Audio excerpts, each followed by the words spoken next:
बंडू आंदेकरला निवडणूक लढवण्याची परवानगी मिळालीच कशी असा सवाल कल्याणी कोमकर यांनी आता विचारलाय। कोर्टाच्या सूचनांचं पालन बंडू आंदेकरनं केलेलं नाही, बंडू आंदेकरला विरोध कायम राहणार आहे असं वक्तव्य कल्याणी कोमकर यांनी केलेलं आहे। अर्ज पण चुकीचा भरला। त्यांनी असं का मुद्दामन केलं की ते म्हणजे इकडेच राहून प्रचार करणार, अजून म्हणजे परत येणार फॉर्म भरायला, परत घोषणाबाजी करणार, हे चुकीचं आहे। आणि त्यांना पोलिसांनी पण अडवलं नाही किंवा कुठल्या वकिलांनी वगैरे त्यांना सांगितलं पण नाही, तर ह्यांना एवढी पावर येते कुठनं? आणि हे कायद्याचा गैरवापर करताय। त्यामुळे मी म्हणते की यांना तिकीट द्यायलाच नव्हतं पाहिजे, अर्ज भरायची परवानगी द्यायलाच नव्हती पाहिजे। आणि ते म्हणतायत की आंदेकर का नाम नेकी का काम, त्यांनी काय कामं केली तशी? त्यांनी लोकांची घरच उद्ध्वस्त केली। त्यामुळे ह्यांना म्हणजे गैरवापर करून देऊ नकातच।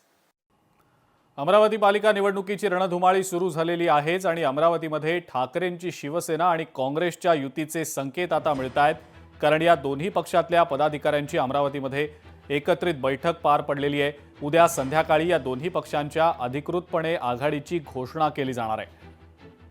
काँग्रेसचे ज्येष्ठ नेते माजी मंत्री सुनील देशमुख आणि ठाकरे सेनेचे जिल्हाप्रमुख पराग गुडधे, माजी खासदार अनंत गुढे, सुधीर सूर्यवंशी यांची या आघाडी संदर्भातली चर्चा झाल्याचं समजतंय। उद्या संध्याकाळी अधिकृतरित्या काँग्रेस आणि ठाकरे सेनेची युती अमरावतीमधली जाहीर केली जाण्याची शक्यता आहे। सूरज दहाट आपले अमरावतीचे प्रतिनिधी या संदर्भातली अपडेट आपल्याला देत आहेत। सूरज, ठाकरे सेना आणि काँग्रेस अमरावतीमध्ये एकत्र लढणार आहेत हे जवळपास निश्चित आहे, फक्त अधिकृत घोषणा होणंच बाकी आहे। काय अपडेट आहे या संदर्भातली? जागा वाटपाचा दोन्ही पक्षांचा फॉर्म्युला समोर आलाय का?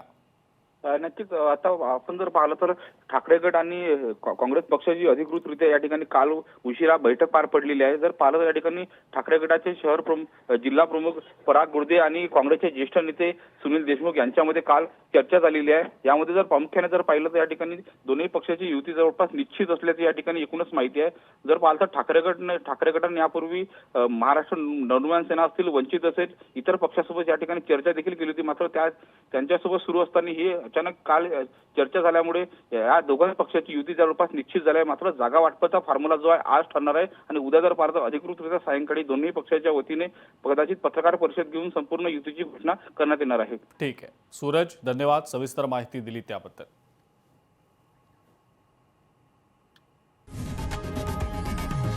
लोकशाही मराठी ऐका, पहा, जागरूक रहा।